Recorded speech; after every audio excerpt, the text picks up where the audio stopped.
To my surprise, there isn't much detail showing how to change a light bulb on a Kawasaki Vulcan. This is the headlamp and my high beams have gone, and so it's trying to change the bulb. Now a couple of things that are worth noting. First, I don't know if you can see it here, but that says top. You want to check to make sure yours is correct, because as you go through this you want to make sure that the last guy didn't mess it up. It's surprisingly technical. That's important because there's a little hole at the bottom here that allows water to drain. Second thing is, this is the horizontal beam adjustment screw. You don't want to touch that. And then this one right here is the vertical beam adjustment screw. Now the screws you want to get at the bulb are this one, and then one over on this side here.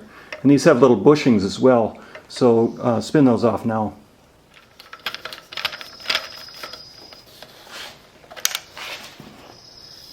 Now you see that little bushing there, don't lose that thing.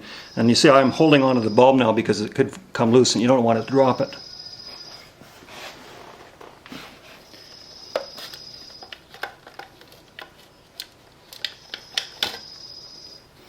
Now there's a hook right here that grabs on top, and so that's, you release it from the bottom first and then drop it down.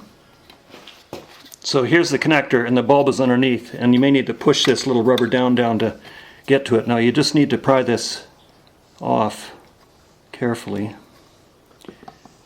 Get your screwdriver in underneath. There are 3 connections, so just go around, just pry it. Now I said there's a little hole in the bottom, that's it there. The top of the casing is here and the hole is there. And notice this little bump here. This little rubber dam, we're going to take that off now, but that little hole, this little deformity needs to be at the bottom as well for the same reasons. And this just pulls off like so. I guess it should be no surprise that the bulb itself has a little hole for water drainage as well. It's right there. You see that little rectangular hole, and that's at the bottom too. And fortunately the way they've designed this is the bulb itself can only go in one way. These two are the adjustment screws. This is the horizontal beam adjustment screw and this is the vertical. And so let's take this off now. There's a little clip here. You just push down and you take this off like so. That comes loose. And then the bulb just lifts out. But if you try to put it in wrong, it won't go in. So it has to go in this way, and that's the way it's designed. So now what you want to do is you want to identify what kind of bulb you have in there. And to do that you need to read these numbers off of here.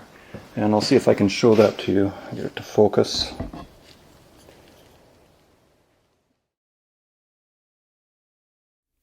So this time I decided to go with a generic replacement. This is the one that I got.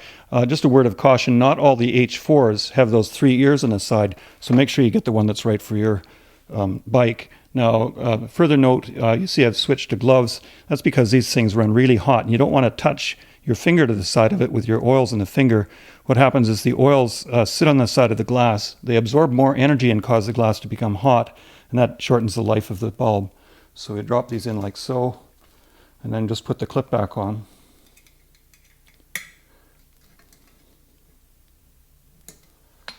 There we go. So the next step is optional. I think it's a good idea. Dielectric tune-up grease.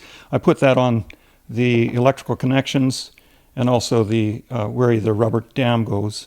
And the idea behind this is to reduce the ability for water to get into that electrical connection. This is non-conductive grease that keeps it more water impermeable. And just put this on like so. Make sure it's pushed down nicely. Well, the rest is easy. Button it up and you're done.